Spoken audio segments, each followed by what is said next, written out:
Alors aujourd'hui nous sommes en pleine immersion dans un endroit assez paradisiaque. Mais n'attendons plus et allons voir ce qui se mijote à l'intérieur. Ah là là là là. Un endroit assez chaleureux. Mais là je vous cache la belle vue que j'ai. On va aller tout doucement croiser un monsieur en train de travailler. Mais le monsieur, bonjour à tous. Mais le monsieur c'est White. Bah voilà, white and black, black and white. Black and white, ça sonne bien quand même, c'est bon là. C'est pas mal trouvé quand même, hein. Attends. Effectivement. Et attends, et en plus dans un univers qu'on aime, le piano. Alors que pas que le piano, parce qu'il y a bien d'autres univers en fait. C'est ça. Mais entre autres le piano. Entre autres le piano. Regardez, je vous montre un peu ce qu'il y a là.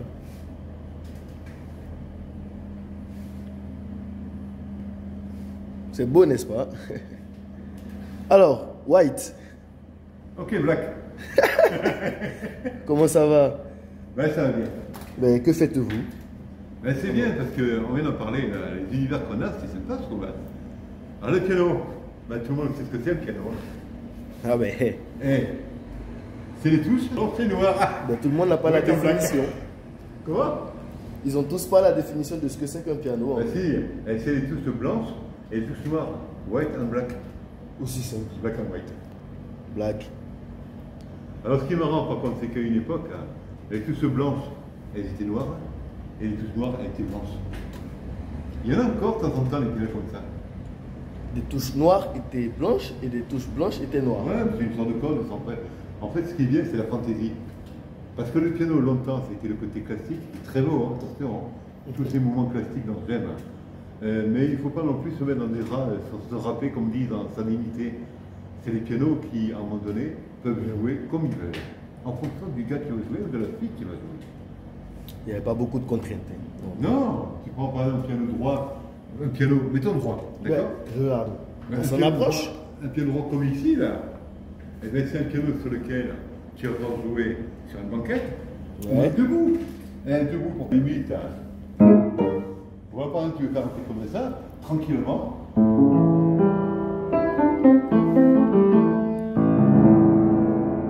Ou alors je mets assis. Ah, il a les doigts de fée, ce White. La banquette, blanche et noire, je te rappelle. Hein. Celle blanche. Belge. Et celle noire, là. Là, tu as un petit Mal, orangé. On est toujours dans le white and black ou le black and white, hein, je te rappelle. Hein. Ou alors tu fais un truc très sérieux. Tu peux faire un truc très sérieux au piano. C'est ça, longtemps. La douceur. Sympa. Gentil comme tout.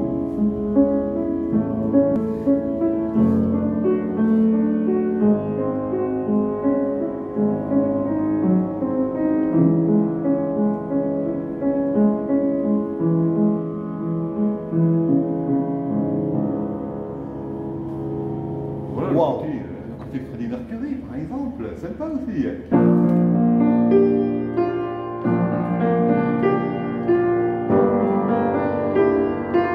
Etc., etc. Même avec les erreurs qui sont mises au passage. Hein. Mais bon, le tout, c'est que malgré les erreurs, on puisse avoir du plaisir de ce qu'on fait. C'est ça qui est bien. Et le piano, c'est un tas de choses différentes. Oui. Les noirs, par exemple, c'est le blues. Hein. On va le jouer.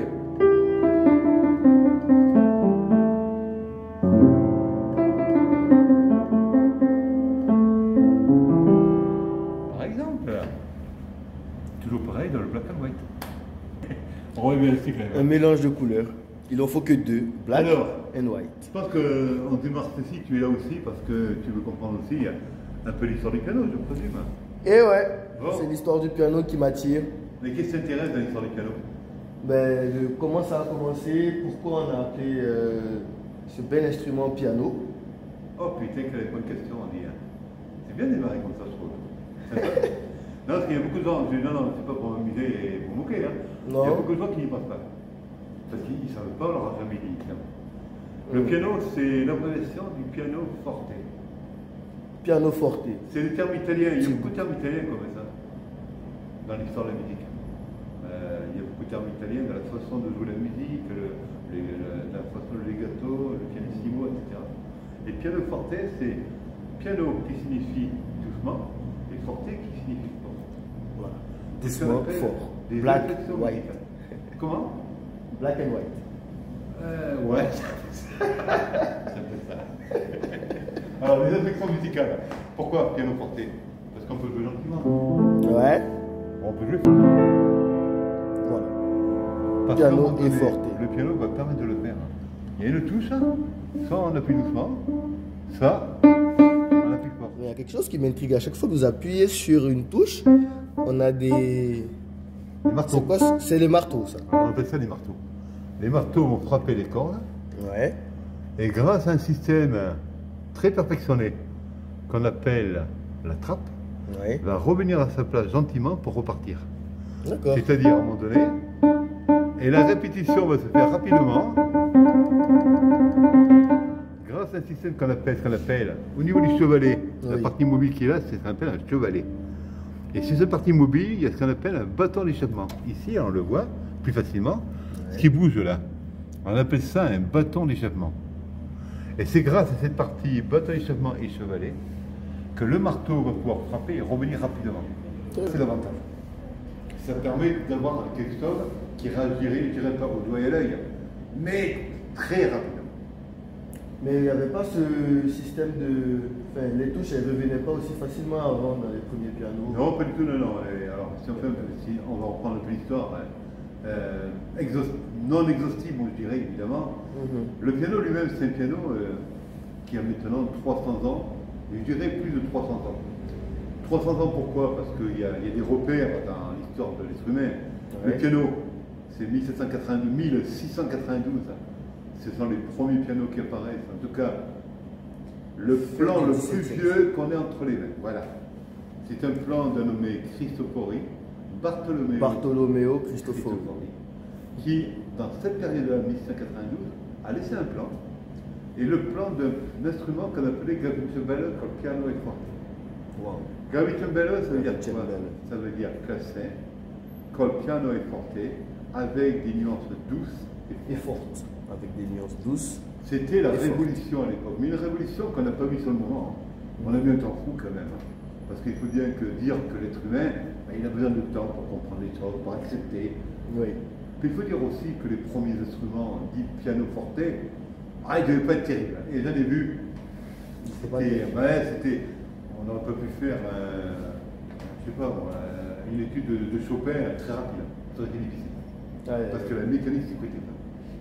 Mais l'avantage qu'il y a eu dans l'histoire, c'est que les 150, 200 ans qui ont précédé le premier plan qu'on a de Cristofori ont contribué à développer un esprit. C'est-à-dire au XVIe siècle, XVe siècle, on a commencé à avoir des instruments qui changeaient du clavecin. Le clavecin, c'est un bel instrument. C'est un bel instrument. Il avait un bémol notamment. Ce bémol, c'était qu'il faisait toujours le même son. C'était unique dans son genre. Sur une note, on avait toujours un son qui était égrené. C'était une forme d'oscillateur, on appelait ça le plectre, Ouais. qui mécaniquement remontait le long de la corde. Et quand il redescendait, Bing! comme un oscillateur, c'est une guitare. Pour le même, J'aime trop ça quand il fait ce bruit. sur la même note, qui n'avait pas d'influence. Alors que le piano lui-même, il va doucement, il sert la même note, et encore la même note. C'est pas pareil du tout. Le clavecin C'est n'avait pas pas. pareil. Il y a par contre un instrument qui était à côté, qu'on appelait le clavicorde. Le clavicorde du XVIIe siècle, 18e aussi, 17, 18e, c'est un instrument Ouais. je ne dirais pas qu'il se rapprocherait du piano, mais qui est bien différent du clavecin. Le clavecin était puissant, performant. Il y a eu un clavier, 2 claviers, 3 claviers, 4 claviers. C'était la puissance, ils essayaient d'avoir une puissance maximale. Le clavicorde, par contre, il était plus menu, plus sobre, Plus doux. plus discret, plus doux. C'était un instrument qui, à un moment donné, a eu la faveur des Allemands. Et on comprend pourquoi. À mon sens, les Allemands, les pays du Nord, Ouais. sont toujours un peu plus dans la sobriété. Ouais, je vois. Mais en même temps, ils avaient quand même un instrument qui donnait autre chose que le clavecin. C'est-à-dire, eux avaient la possibilité possibilité d'avoir le clavecin ou le clavicorde. Clavicorde. En France, c'est pareil, évidemment. Mais il est plus aficionados du côté de l'Allemagne. Oui. Alors, la clavicorde, c'est quoi? C'est plus un instrument qui est mécanique, qui va monter avec le plectre, monter le long d'une corde et descendre. C'est un instrument qui est mécanique, avec des marteaux qui vont tangenter la corde. Ouais, je vois. Et qui vont passer sur le côté, mais qui en même temps aura ce son doux, feutré, très doux, très intimiste, qui n'aura plus le même avec la scène. Ça sera différent. On peut jouer déjà un peu piano et forte. Le rapport est différent. C'est pour ça que le clavicorde se rapproche du piano. Ok. Alors, il y a une similitude entre les deux. En tout cas, il y a un air de famille. C'est comme le grand cousin ou le petit cousin du monsieur ou de la dame. Ouais. C'est peut-être le cousin aussi. Pourquoi pas? Ça peut être le cousin ou le neveu. C'est l'air de famille, comme on dit. Ouais, oui. Et c'est vrai qu'il y a eu quand même tous ces élans différents. Le psalterion, on peut en parler aussi, qui est aussi un instrument qui a précédé le clavecin, ou en même temps que le clavecin plutôt, et qui a développé cette idée nouvelle. Mais en même temps, on est quand même resté sur une base de piano forte, dit clavecin avec doux et fort. Ouais. Parce que Cristofori faisait partie quand même des factures du clavecin qui développaient le clavecin. Donc il fallait rester dans cette norme du clavecin, parce qu'il n'y avait pas d'autres termes qu'on avait utilisés à l'époque, d'où le terme qui est bello col piano et forte, parce qu'il fallait rester dans cette notion. Il faut ramener les gens. Toujours pareil, il faut les ramener. Il faut les ramener. Et c'est vrai que quand on voit maintenant le piano qui est complètement différent, on a vu un piano droit, on prend un piano à queue. Allez, je vous suis. Mais le piano à queue, c'était Je quoi? vous suis. Alors, le piano à queue, waouh, c'est la ceinture du clavecin. Et ça se comprend, ça. Parce qu'à l'époque, qu'est-ce qu'ils font, les gars?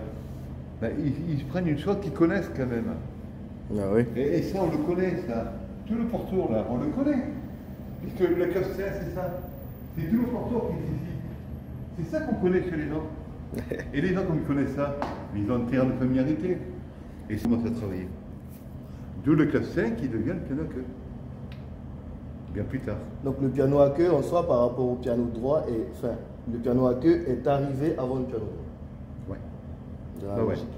Et l'épinette, qui est un peu de même nature au niveau forme que le clavicorde, est arrivé pour avoir ce qu'on appelle une famille clavecin, en France notamment, chez les gens qui n'avaient pas des grands locaux.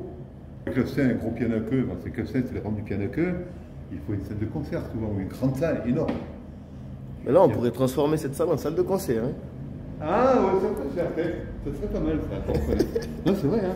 Tu mets une belle salle. Avec quelques personnes devant, c'est sympa. Et voilà. Surtout que là, il y a tous les éléments qui permettent de faire un petit concert. Et ouais. Et on est dans cette histoire de petits concerts, de petits salons, dans lesquels il y avait 20, 30, 40, 50 personnes qui écoutaient un interprète venir jouer. Wow.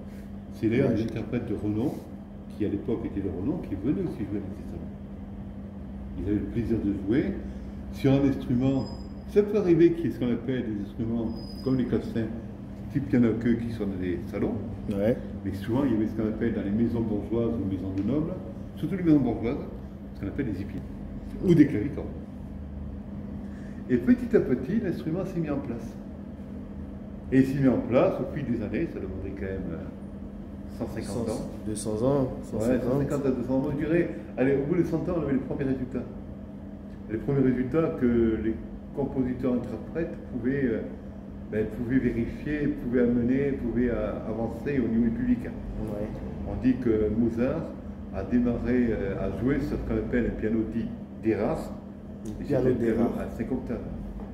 5 octaves, c'est... Parce que là, aujourd'hui, on en a 7. Non, aujourd'hui. 7 et des poussières. Et des poussières. 7 et, allez, 1, 2, 3 notes.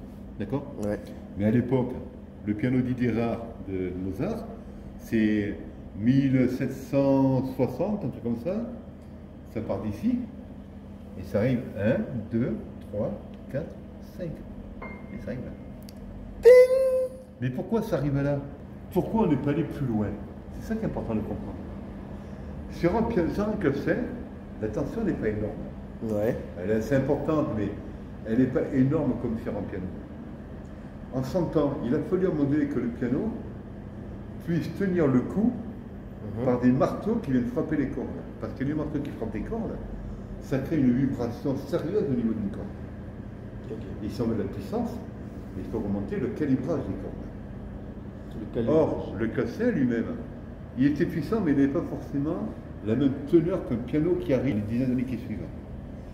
Donc, 5 octaves déjà, ça a commencé à faire quelque chose de sympa, de sérieux, sans trop demander d'effort à l'instrument. On a demandé évidemment, parce que la corde qui est en tension, ben, ça fait quand même un sacré effort quand même. Mais c'est pas facile de rester en tension longtemps. La corde en tension, elle est là, elle part d'ici, elle fait la cheville, elle est accrochée là. Elle vient là. Donc c'est dire qu'il y a une vraie tension à ce niveau-là. Et quand on passe le doigt, ben ça accroche. C'est tendu. Hein, ça accroche. Alors que si je prends une corde qui n'est pas tendue, on va voir ça plus près.